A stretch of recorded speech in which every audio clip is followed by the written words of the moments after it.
అందరినీ కూడా గౌరవనీయులు ప్రధానమంత్రి గారు మాట్లాడుతున్నప్పుడు నిశ్శబ్దంగా ఉండవలసిందిగా మొబైల్ ఫోన్లు సైలెంట్ మోడ్లో పెట్టవలసిందిగా కోరుతున్నాం. Namaskar sir. On behalf of my father, Shri M. Venkaiah Naidu Garu, our family members and all the dignitaries and the guests present here on this auspicious occasion, I feel honored in welcoming our Honorable Prime Minister, Shri Narendra Modi ji, who has most graciously consented to release books on the eventful life and extraordinary journey of Shri M. Venkaiah Naidu Garu. I now request our Honorable Prime Minister to release the biography, Venkaiah Naidu, Life in Service, authored by Shri S. Nagesh Kumar.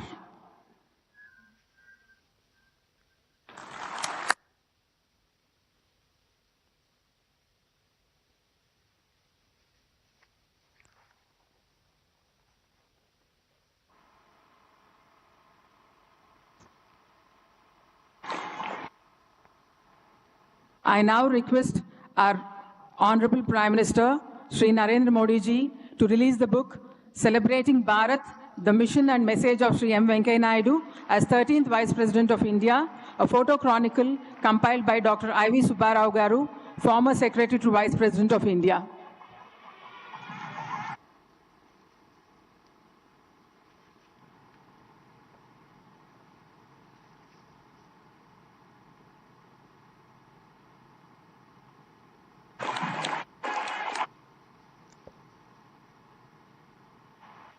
May I now request our Honorable Prime Minister to release the pictorial biography in Telugu titled Mahaneta, Life and Journey of Shri M. Venkaiah Naidu, authored by Shri Sanjay Kishore.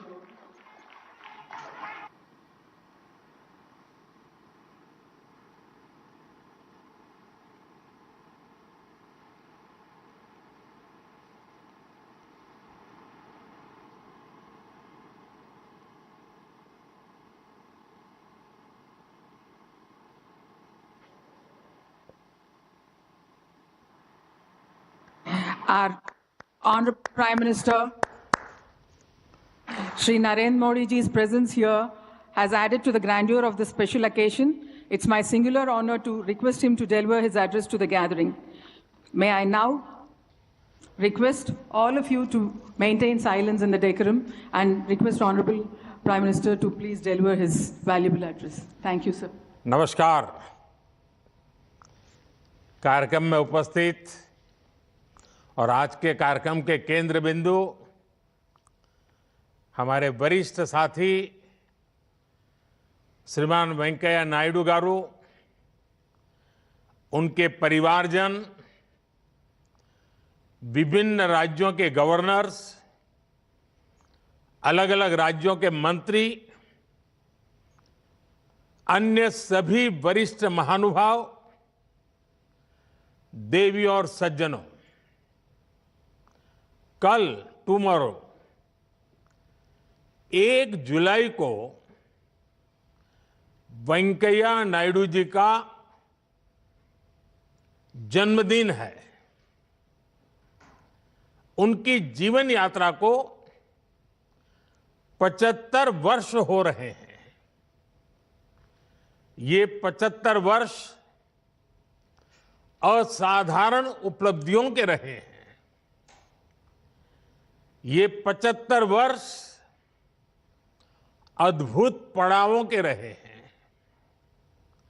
मुझे खुशी है कि आज मुझे उनकी biography साथ साथ 2 और पुस्तकें रिलीज करने का अवसर भी मिला है. मुझे विश्वास है ये पुस्तकें लोगों को प्रेरणा देगी, उन्हें राष्ट्र सेवा की सही दिशा दिखाएगी. साथियों, मुझे वेंकैया जी के साथ बहुत लंबे समय तक काम करने का अवसर मिला है. जब वो पार्टी के राष्ट्रीय अध्यक्ष थे, जब वो सरकार में कैबिनेट के वरिष्ठ सहयोगी थे, जब वो देश के उपराष्ट्रपति और राज्यसभा के सभापति थे। आप कल्पना कीजिए, एक सामान्य से गांव से निकलकर किसान परिवार का एक संतान बड़े बड़े दायित्वों को संभालने की ये इतनी लंबी यात्रा अनेक अनेक अनुभवों से भरी रही है। वेंकैया जी से मुझे भी और मेरे जैसे हजारों कार्यकर्ताओं को उनसे बहुत कुछ सीखने का मौका मिला है। साथियों, वेंकैया जी का जीवन, विचार, विजन और व्यक्तित्व की एक परफेक्ट झलक देता है। आज हम आंध्र और तेलंगाना में इतनी मजबूत स्थिति में हैं,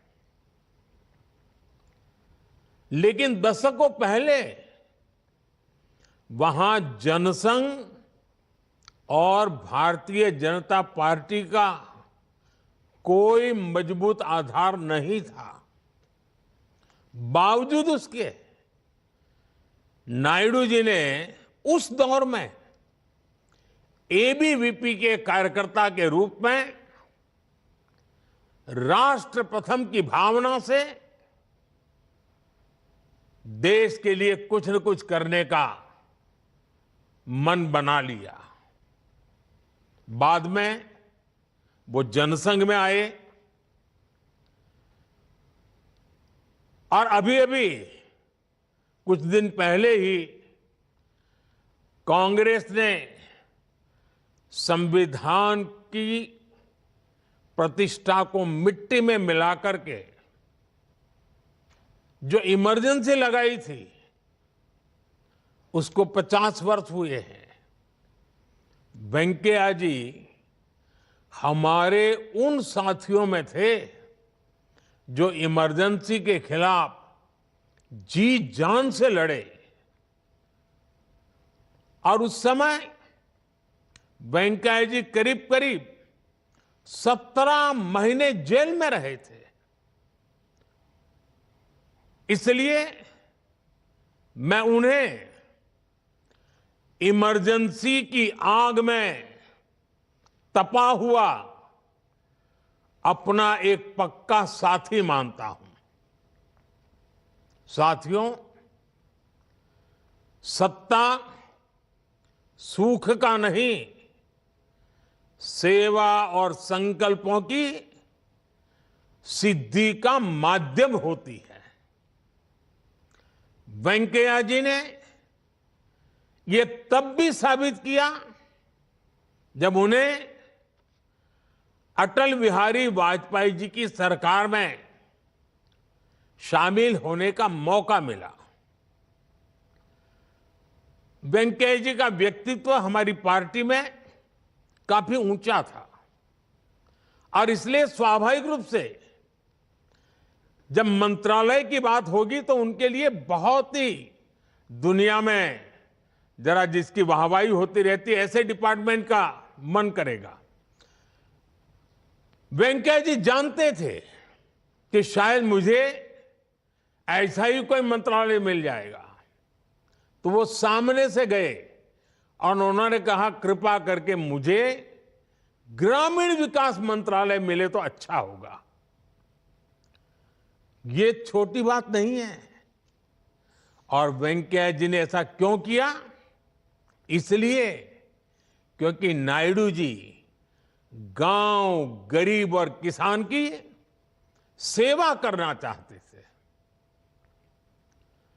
और ये विशेषता देखिए, शायद भारत में वो ऐसे मंत्री रहे जिन्होंने अटल जी के समय ग्रामीण विकास का काम किया और हमारे साथ कैबिनेट में एक वरिष्ठ साथी के रूप में शहरी विकास मंत्री के रूप में काम किया। यानी एक प्रकार से दोनों विधाओं में पारंगत। और वो उस काम, जिस प्रकार से उन्होंने उस काम को किया, अगर मैं उसके विषय में उनके अनेक इनिशिएटिव, उसके प्रति उनका समर्पण, भारत के आधुनिक शहरों की उनकी कल्पना, अगर मैं उसके विषय में कुछ कहने जाऊंगा तो कई घंटे निकल जाएंगे। वेंकैया जी के कार्यकाल में स्वच्छ Bharat mission, smart city mission और अमृत योजना जैसे अनेक अभियान शुरू हुए। साथियों, वेंकैया जी की बात हो और उनकी वाणी, उनकी वाक्पटुता,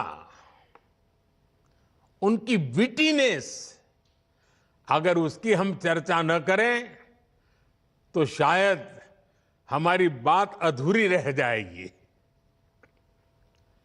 वेंकैया जी की अलर्टनेस, उनकी स्पॉन्टिनिटी, उनकी क्विक काउंटर वीट, उनके वन लाइनर्स, मैं समझता हूं उसका कोई मुकाबला नहीं है। मुझे याद है जब वाजपेयी जी की गठबंधन सरकार थी तो वेंकैया जी का ऐलान था, एक हाथ में बीजेपी का झंडा और दूसरे हाथ में एनडीए का एजेंडा।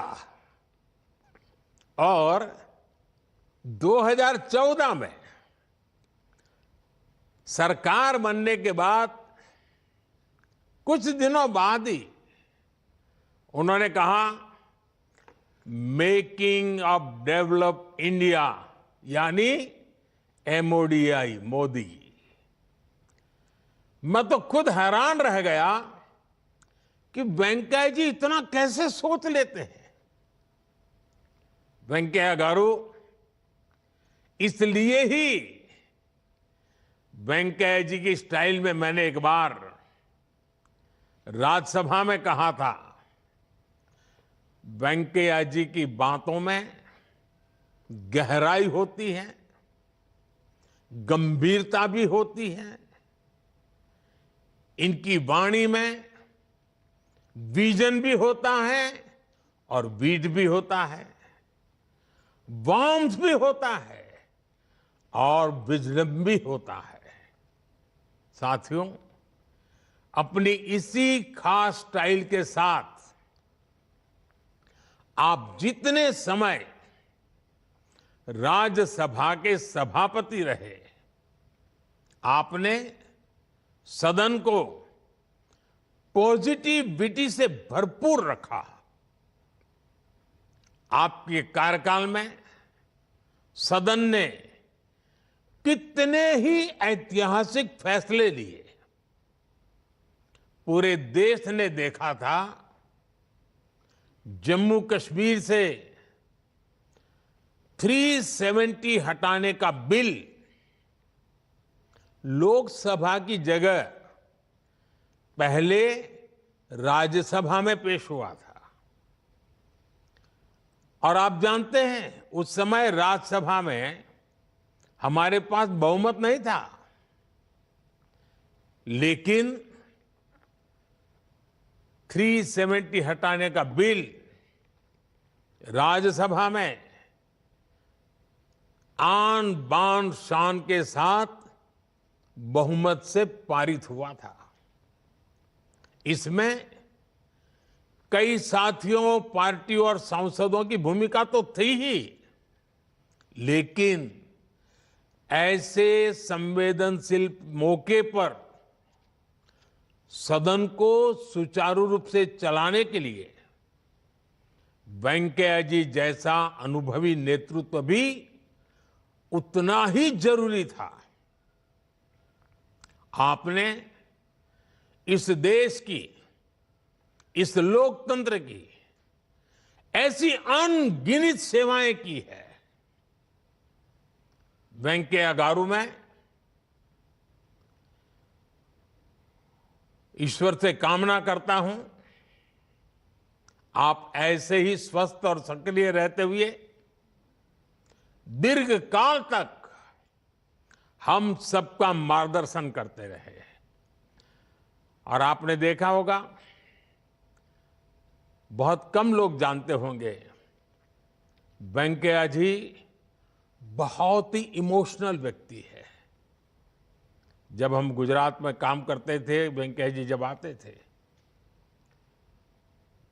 अगर कुछ ऐसी घटनाएं घटती थी तो वो सबसे ज्यादा पीड़ित नजर आते थे। वे निर्णायक रहते हैं। और आज ये भारतीय जनता पार्टी का विशाल जो वटवृक्ष दिखता है ना, उसमें वेंकैया गारू जैसे लाखों कार्यकर्ताओं, 3-3, 4-4 पीढ़ी भारत मां की जय इसी एक संकल्प को लेकर खपती रही है। तब जाकर के आज ये विशाल वटवृक्ष पनपा है।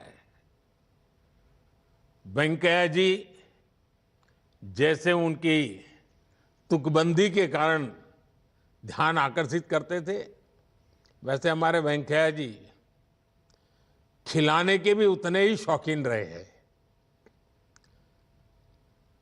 मकर संक्रांति पर दिल्ली में उनके निवास पर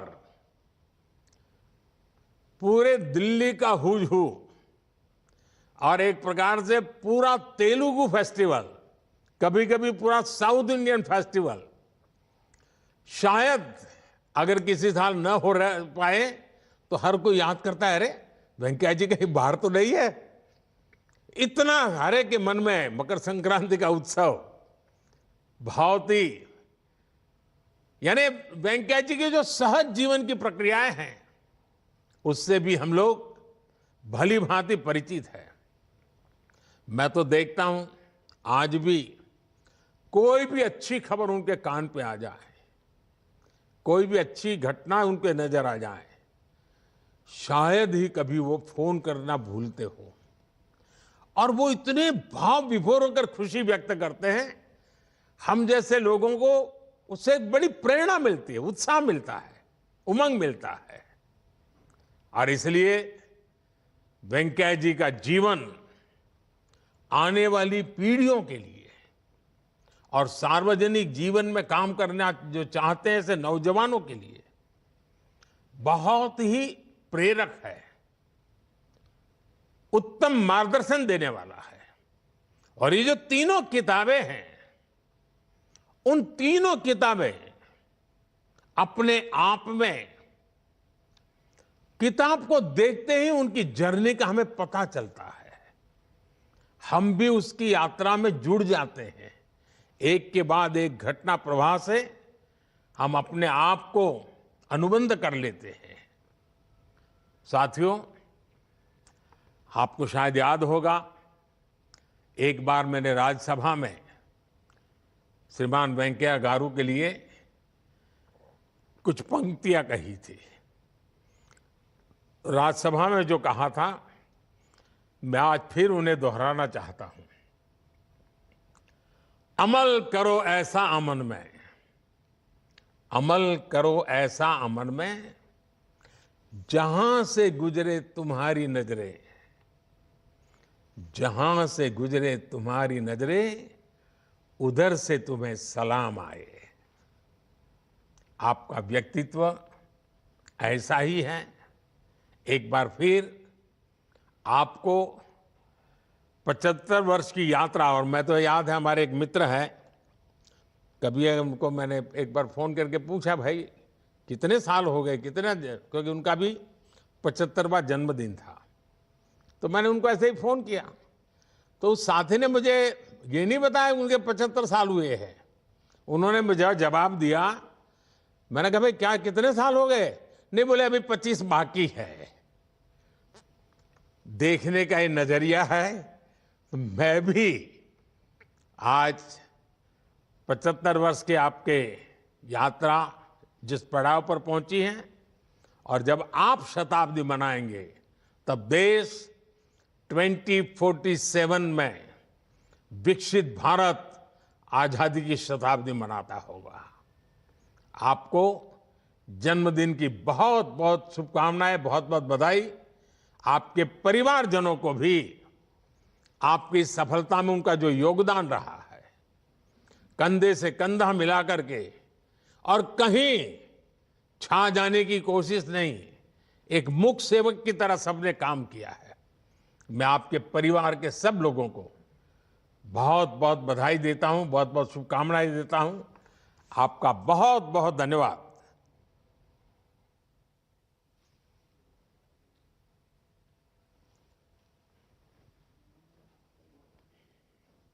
I once again thank our Honorable Prime Minister Shri Narendra Modi ji for releasing these books on the occasion of the 75th.